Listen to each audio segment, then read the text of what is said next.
sentido de sobrenatural que teólogos e gurus lhe deram através dos séculos.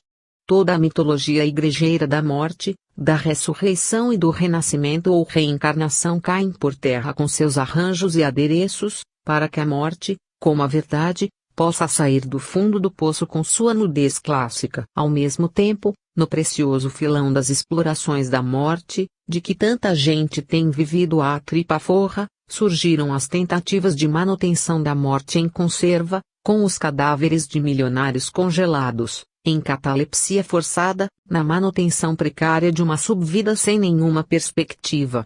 Faltam-nos os recursos básicos para uma experiência realmente científica nesse campo, que são o frio absoluto e um soro mágico que impedisse as queimaduras do gelo absoluto, que Barnard inventou nas noites dos tempos, em termos de ficção científica. Mas como a esperança é a última que morre e os milionários podem pagar todas as esperanças, é evidente que essas tentativas prosseguirão livremente. As pesquisas parapsicológicas provaram a existência da percepção extrasensorial nos animais. Nas pesquisas espíritas, mais antigas e mais profundas, as manifestações físicas de animais foram amplamente verificadas. Animais domésticos mortos foram materializados, comprovando a sua sobrevivência ao fenômeno da morte. Em São Paulo, no famoso grupo espírita de Odilon Negrão, deu-se a manifestação ectoplásmica inesperada de um cachorro de raça, pertencente à família de um amigo. 3 médiums de materializações participaram da reunião: Deilda Negrão, o Dr. Urbano de Assis Xavier, cirurgião dentista, e o Dr. Luiz Parigotti de Souza, médico. Nenhum dos presentes pensava no cachorro, que morrera na fazenda da família, em São Manuel.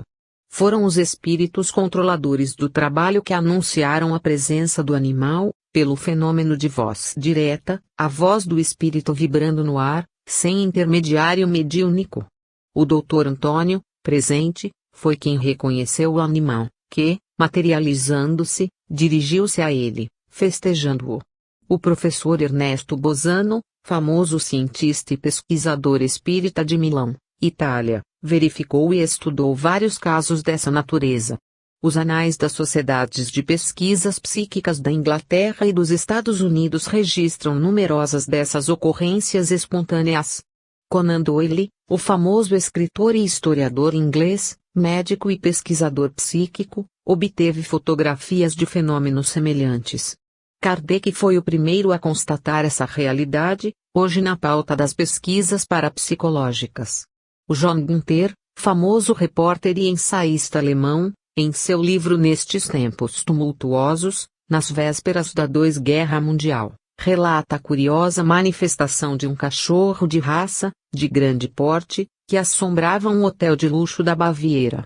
A manifestação se deu na sua frente, na escadaria do hotel. Esses fatos puseram por terra as teorias cartesianas sobre o animal-máquina, movido apenas por instintos, e as doutrinas religiosas que atribuem alma exclusivamente aos seres humanos. Esse antropocentrismo, bem ao gosto da vaidade dos homens, já foi também abalado pelas pesquisas da psicologia animal e pelas pesquisas parapsicológicas. Com isso, reafirma-se o princípio espírita da evolução geral dos seres através das espécies, sustentadas por Rousseau Wallace, o cientista inglês que se opôs ao materialismo das teorias de Darwin. Resultados de pesquisas e fatos espontâneos demonstram que a lógica da natureza é superior à lógica pretensiosa dos homens. A psicologia sem alma, de Watson, nos Estados Unidos, negou a própria alma humana, baseando nas teorias do reflexionismo russo de Becherev e Pavlov, mas acabou reduzida a um sistema mecanicista de interpretação do homem. Freud não era espiritualista, mas foi obrigado a penetrar nas profundezas da alma em suas pesquisas do inconsciente. A complexidade do dinamismo anímico por ele revelada contraditava flagrantemente com a simplicidade não raro ingênua das suas conclusões negativistas. Contrariando Descartes, que descobriu na sua própria alma a ideia de Deus e elevou esse fato à condição de lei universal, Freud perdeu-se nos subterrâneos da libido e considerou a ideia de Deus como simples introjeção do mito fálico no inconsciente. Carl Jung, seu discípulo, insurgiu-se contra o mestre, formulando a teoria dos arquétipos, em que o arquétipo supremo é a ideia de Deus, que Kant considerou como o supremo conflito formulado pela mente humana. Em seu livro O Homem Descobre Sua Alma, Jung sustenta a impossibilidade ontológica de excluirmos a alma da realidade ôntica da pessoa humana. Nesse livro, Jung declara, em 1944, estar convencido de que o estudo científico da alma é a ciência do futuro. No campo da parapsicologia, a contribuição de Jung foi a mais importante, com sua teoria das coincidências significativas, com a qual superou as grosseiras comparações da mente com as emissões radiofônicas, demonstrando que não há emissões de energias físicas no processo telepático, mas coincidências mentais num plano de afinidade suprassensível. Em suas memórias, Jung relata fatos paranormais de que foi participante e até mesmo produtor, certa vez quando discutia o problema com Freud, tendo este se negado a analisar a questão, que lhe parecia fora do seu campo de estudos. Para Heine, a psicologia não pode desviar-se do seu objeto, que é a alma. Por isso acusou a psicologia atual de haver perdido o seu objeto, transformando-se numa ecologia, como ciência do comportamento humano, das relações do sujeito com o meio em que vive. A psicologia da alma abrange necessariamente o novo ramo das ciências psicológicas, que revela a dinâmica essencial das relações corpo-alma durante a vida e no momento da morte, quando a alma ou espírito se liberta de seu condicionamento carnal.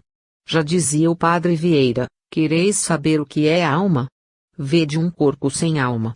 A morte é o momento em que a alma e seu instrumento de manifestação material, o corpo carnal, se mostram separados.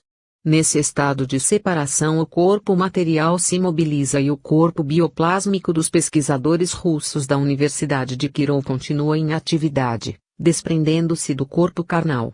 O corpo espiritual da tradição cristã, que Kardec chamou de perispírito, pois se apresenta como um envoltório semimaterial do espírito propriamente dito, foi considerado pelos russos como da vida. A designação científica de bioplásmico o define em sua natureza e em suas funções. Bio, porque é vida, corpo vital, e plásmico porque é constituído por um plasma físico, elemento formado de partículas atômicas livres, não ligadas a nenhuma constelação atômica, a nenhum átomo. Esse corpo, que foi fotografado pelos russos, através de câmaras Kirlian de fotografias paranormais, apresenta-se brilhante e transparente como se fosse de vidro. As pesquisas com vegetais e animais, em Kirov, provaram que esse corpo rege todas as funções do corpo carnal e oferece uma visão total do estado de saúde, doença ou aproximação de estados mórbidos do corpo carnal. Tudo isso corresponde exatamente ao que a pesquisa espírita já havia revelado sobre o perispírito. O corpo carnal só se cadaveriza quando o corpo bioplásmico se desligou completamente dele. Então a morte se consuma. É importante que essa descoberta tenha sido feita na URSS por cientistas materialistas, confirmando plenamente as conquistas da ciência espírita, feitas por Kardec e por cientistas do maior renome como Crookes, Richet, Crawford, Zollner, Cherenknot Singh, Paul Gibier, Oshorovitz e outros. Tivemos ocasião de ver esse corpo em algumas de nossas experiências mediúnicas, muito antes das pesquisas de Kirov. As pesquisadoras da Universidade de Prentice Hall, nos Estados Unidos, que foram à URSS, viram as fotografias e entrevistaram os cientistas responsáveis pelas pesquisas de Kirov. Mostraram-se deslumbradas com o corpo espiritual do homem. O relato completo dessa descoberta pode ser lido no livro Experiências Psíquicas por Trás da Cortina de Ferro, de Line Schroeder e Sheila Ostrander, da editora Cultrix, São Paulo. O título em inglês não se refere a experiências, mas a descobertas. A edição original americana é da própria Universidade de Prentice Hall, mas há edições posteriores da editora Bentham Books, de Nova York. A psicologia da morte não ficará, certamente, restrita aos problemas específicos da relação alma-corpo. A morte nasce das entranhas da vida, por isso, vida e morte caminham juntas, de mãos dadas, ao longo da existência. Costuma-se dizer que começamos a morrer desde que nascemos. Buda dizia que a morte nos visita 75 vezes em cada uma das nossas respirações. A psicologia da morte, portanto, deve começar na vida, pesquisando as diversas formas por que as criaturas em geral encaram a morte, como a sentem em relação a si mesmas e em relação aos outros, que influências a morte exerce na vida das pessoas, quais os sentimentos que determinam certas atitudes em face da morte, como se encara hoje o problema das exigências religiosas na hora da morte e nos funerais, qual o efeito do terror da morte no comportamento das criaturas em várias idades, como se poderá mudar tudo isso em favor de condições melhores e assim por diante. A observação de Heidegger sobre a nossa tendência de sempre falarmos da morte como sendo dos outros e não nossa merece especial atenção nas pesquisas. Vivemos num mundo que só conhecemos por uma face, embora sabendo que a outra face nos espreita. Conhecemos a face da vida, sempre voltada para nós, mas nada ou quase nada sabemos da face da morte. Que efeitos terá essa situação em nosso psiquismo? Os homens se matam por coisas mínimas. Quais os impulsos reais que levam os homens a essa situação brutal e inconsequente? Porque a morte parece não afetar a maioria das criaturas, que vivem sem preocupação com ela.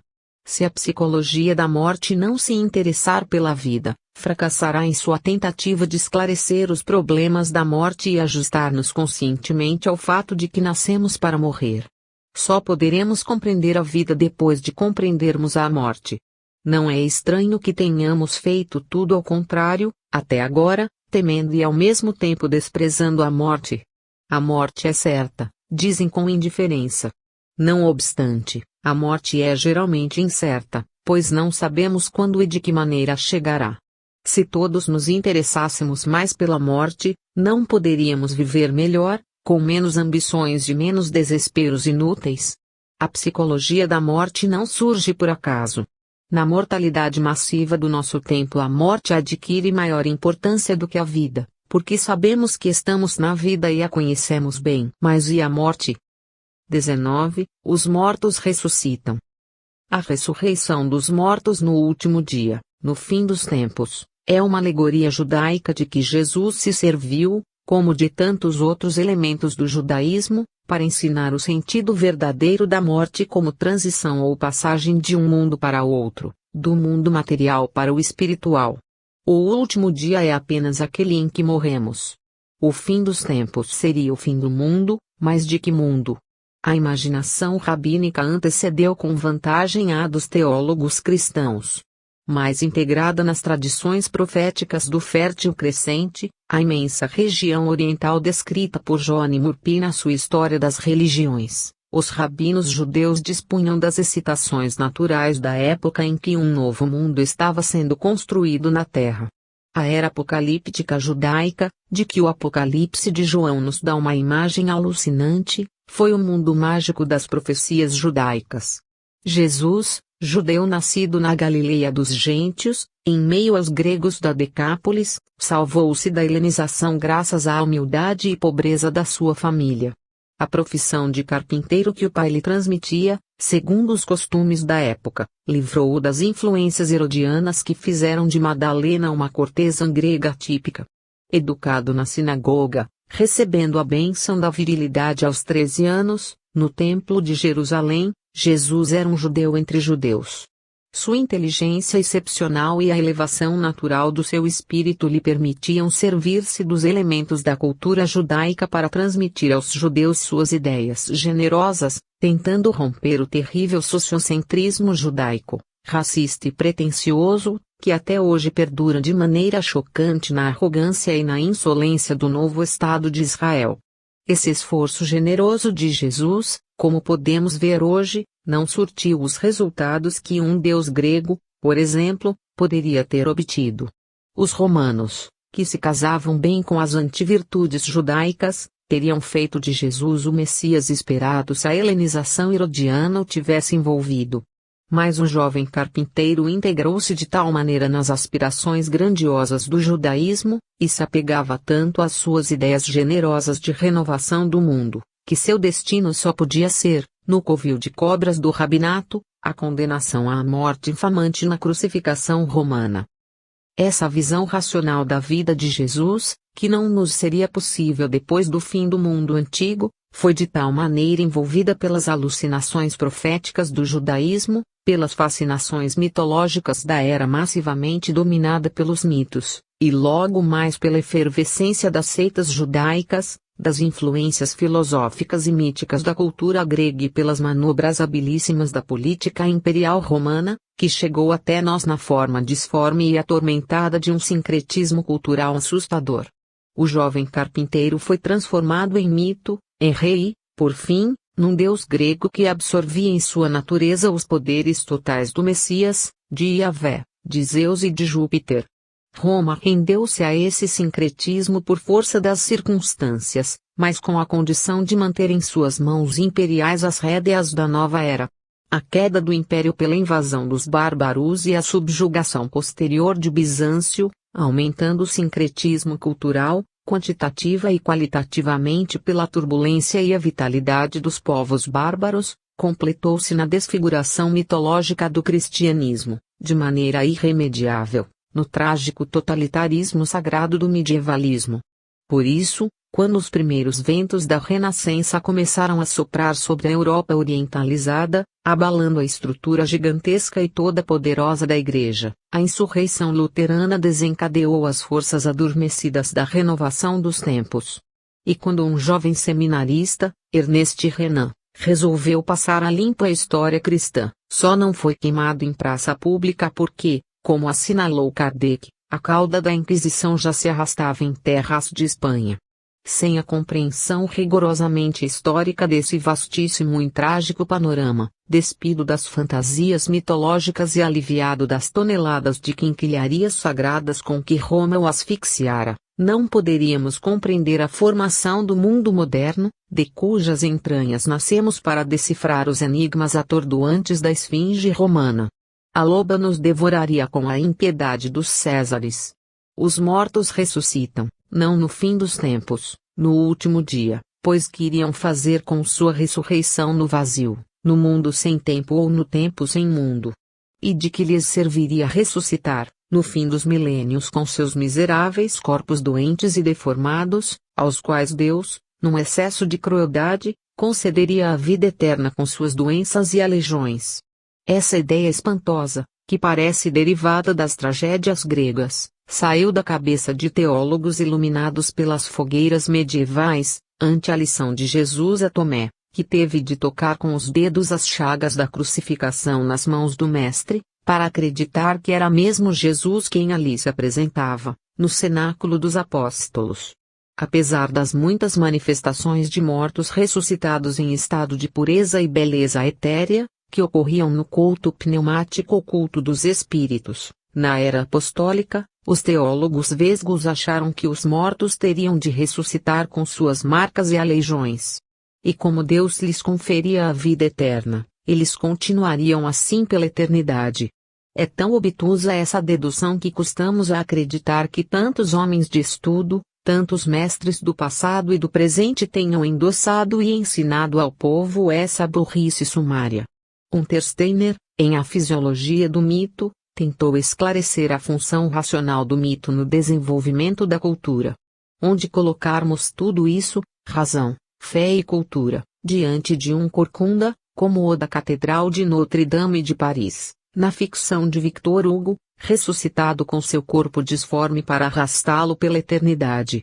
E que dizer do suplício dos mortos que tiveram de sofrer a decomposição de seus corpos na terra durante milênios, à espera desse prêmio terrorista de uma recomposição divina de suas mazelas e aleijões eternizados? Tudo isso não mereceria o gasto de papel e tinta que estamos fazendo, não fosse a aceitação maciça e inconsciente dessas e outras coisas semelhantes que os teólogos inventaram e os clérigos semearam no mundo. O simples fato de se tratar disso já é ridículo, mas devemos nos expor ao ridículo quando o amor à verdade e o amor ao próximo nos exige esse sacrifício. Os novos teólogos, surgidos no inferno da Guerra Mundial, levantaram-se contra esses absurdos, mas por sua vez propuseram o absurdo maior da morte de Deus. O padre Teilhard de Chardin procurou contribuir para a renovação teológica em nossos dias, mas por pouco não foi excomungado. A Igreja Eterna não abre suas janelas aos ventos renovadores. Não pode deixar de ser o que foi. As correntes de pensamento renovador não são aceitas pela Igreja. As lições de Jesus sobre a ressurreição dos mortos abrangem os problemas da ressurreição propriamente dita e de reencarnação. Os textos evangélicos são de absoluta clareza. No caso de João Batista como reencarnação de Elias, no do cego de nascença, no diálogo límpido e indeturpável com Nicodemos e em outras passagens, mas particularmente na discussão com os apóstolos a respeito dele mesmo, Jesus não deixou dúvidas possíveis, mas os teólogos se incumbiram de criar as dúvidas que a Igreja semeia há quase 2 milênios. Se Jesus não concordasse com o princípio, teria corrigido os discípulos, como fez de maneira enérgica em tantas ocasiões. Jesus ouviu pacientemente o que diziam dele, antigo profeta que ressurgira dos mortos, reencarnação, o Cristo, Filho de Deus, encarnação messiânica, não havendo nesta, em virtude da sua missão, o problema das provas. Depois da crucificação, as provas individuais concretas de sua ressurreição no corpo espiritual. Os teólogos, ignorando as leis desses fenômenos e imbuídos de superstições mitológicas, não perceberam que Jesus aprovara a tese reencarnacionista, confirmando porém, como certa, a de encarnação messiânica, que era o seu caso. Mais tarde tudo se esclareceria com as provas dadas aos discípulos, a começar por Madalena, de que ressuscitara em espírito, como todos ressuscitaremos. Também não perceberam que, no caso da transfiguração no Tabor, com a prova da ressurreição de Moisés e Elias, e com a sua própria transfiguração no corpo espiritual, antecipará a demonstração prática do que teoricamente ensinava. Naquele tempo os judeus confundiam, como observa Kardec, reencarnação com ressurreição. Compreende-se que os teólogos cristãos continuavam e continuam, até hoje, jejunos no assunto, como os judeus antigos. Convém lembrarmos, também, da afirmação de Jesus de que poderia destruir e reconstruir o seu templo em apenas 3 dias. Tudo isso escapou aos teólogos e aos clérigos cristãos, que até hoje, com raras exceções, nada aprenderam a respeito. A resposta de Jesus a Nicodemos, advertindo de que, se não o entendia quando falava das coisas da terra, reencarnação como novo nascimento na carne e no espírito, como queria entender as coisas celestes. Essa advertência continua a pesar sobre as igrejas cristãs atuais em todo o mundo. Coube ao apóstolo Paulo explicar, na Epístola aos Coríntios, que temos corpo material, animal, e corpo espiritual, e que este corpo, o espiritual, é o corpo da ressurreição. Com essa explicação, Paulo, que havia reconhecido na estrada de Damasco Cristo no esplendor do seu corpo espiritual, ensinava aos cristãos da igreja de Corinto que Jesus havia ressuscitado ao 3º dia no seu corpo espiritual e não no seu corpo carnal. Se os coríntios compreenderam isso não sabemos, mas sabemos com certeza absoluta que as igrejas cristãs dos nossos dias ainda não perceberam nada desse grave e importante problema, que é suficiente para renovar as suas igrejas secretas. Até agora as igrejas faziam, na Semana Santa, a procissão do Senhor morto, enterrando de novo, simbolicamente, o corpo de Jesus.